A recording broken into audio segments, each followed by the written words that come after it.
授業でよく使う会話を学びましょう。生徒が使うフレーズ。はい、はい、はい、いいえ、いいえ、いいえ。わかった、わかった、わかった。わかりません、わかりません、わかりません。お願いします、お願いします、お願いします。もう一回、もう一回、もう一回お願いします。もう一回お願いします。ゆっくり、ゆっくり、ゆっくりお願いします。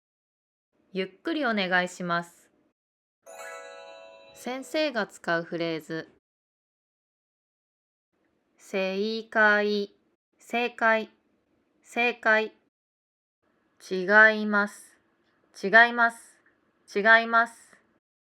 惜しい、惜しい、惜しい。もう一度お願いします。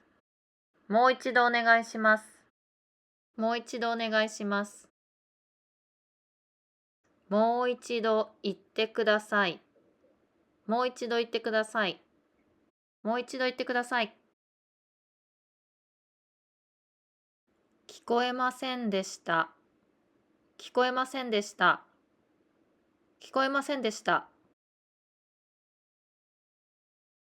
大きな声で、大きな声で、大きな声で。